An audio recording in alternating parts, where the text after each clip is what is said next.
రాష్ట్రంలో అన్ని యూనివర్సిటీలలో పనిచేస్తున్న నాన్ టీచింగ్ కాంట్రాక్ట్ ఉద్యోగులను రెగ్యులరైజ్ చేయాలని Telangana all universities non teaching contract employees JAC రాష్ట్ర ముఖ్యమంత్రి రేవంత్ రెడ్డికి విజ్ఞప్తి చేశారు. గత 25 నుండి 30 సంవత్సరాలుగా అతి తక్కువ వేతనాలకు పనిచేస్తూ కుటుంబాలను సరిగా పోషించుకోలేని స్థితిలో ఉన్నామని ఉద్యోగులు ఆవేదన వ్యక్తం చేశారు. ఈ మేరకు సోమవారం ఉస్మానియా యూనివర్సిటీలో నాన్ టీచింగ్ ఉద్యోగుల జేఏసీ ఆధ్వర్యంలో మీడియా సమావేశం నిర్వహించారు. ఈ సందర్భంగా జేఏసీ చైర్మన్ సూర్యచందర్ మాట్లాడుతూ గతంలో బీఆర్ఎస్ ప్రభుత్వం రెగ్యులరైజ్ చేస్తామని చెప్పి మోసం చేశారని ఆవేదన వ్యక్తం చేశారు. గత ప్రభుత్వంలా కాకుండా రాష్ట్ర ముఖ్యమంత్రి స్పందించి తమకు రెగ్యులరైజ్ చేయాలని విన్నవించుకున్నారు. రాష్ట్రంలో అన్ని యూనివర్సిటీలలో సమర్థవంతులైన వ్యక్తులను వీసీలుగా నియమించాలని కోరారు. తెలంగాణ యూనివర్సిటీ కాంట్రాక్ట్ ఎంప్లాయీస్ వెంటనే తెలంగాణ యూనివర్సిటీ కాంట్రాక్ట్ వెంటనే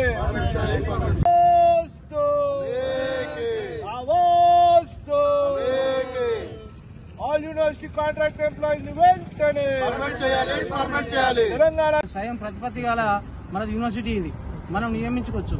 కాబట్టి ఇవన్నీ పూర్తిగా తప్పుడు ఆలోచనలతోటి తప్పుడు నిర్ణయాలు తీసుకొని కాంట్రాక్టర్ ఉద్యోగులను పూర్తిగా వంచిండు. కాబట్టి ఇటువంటి వైస్ ఛాన్సలర్లు యూనివర్సిటీకి రావద్దని మా మొదటి అభిప్రాయం. అదేవిధంగా మాకు ఈపీఎఫ్ ఎంప్లాయీస్ ప్రావిడెంట్ ఫండ్ ఏదైతే ఉందో మాకు పూర్తి స్థాయిలో ఇవ్వకుండా మాకు 29 కోట్లు అదే 40% రూపంలో కోర్టు నుంచి మాకు తెచ్చుకున్నాం. కోర్టు నుంచి కూడా తెచ్చుకున్నదాన్ని కూడా మాకు అమలు పరచకుండా మళ్ళీ కోట్ల చుట్టే తిప్పుతా ఉన్నాడు. ఆయన దాన్ని పూర్తిగా కుంగలో దొక్కిండు. 40% ఉండే ఇప్పటికి దాదాపు 40 కోట్ల దాకా అయింది. మాకు చెల్లించవలసిన ఈపీఎఫ్ డబ్బులను పూర్తిగా చెల్లించాలి అని మేము విజ్ఞప్తి చేస్తా ఉన్నాం. అదేవిధంగా ఈ మాకు రావాల్సిన ఈపీఎఫ్ డబ్బులను ఇవ్వకుండా మన యూనివర్సిటీ తరఫున అడ్వకేట్లను పెట్టి ఒక రోజుకు 1 లక్ష చెల్లిస్తా ఉన్నాడు. అది ఎవరి సొమ్ము పైసది? ₹1,00,000 ఎవరి సొమ్ము? యూనివర్సిటీ సొమ్ము కదా. నువ్వు ఎందుకు అట్లా చేస్తా ఉన్నావు అని మేము ప్రశ్నిస్తే లేదు కోర్టులో ఉన్నది, అది మీకు ఇప్పుడు కాదు అది అని కళ్ళబొల్లి మాటలు చెప్తూ యూనివర్సిటీలో మా ఒక కాంట్రాక్ట్ ఉద్యోగులందరినీ కూడా నష్టపరిచారు. దయచేసి ఇటువంటివి జరగకుండా ఒక మంచి వీసీ గారు రావాలి.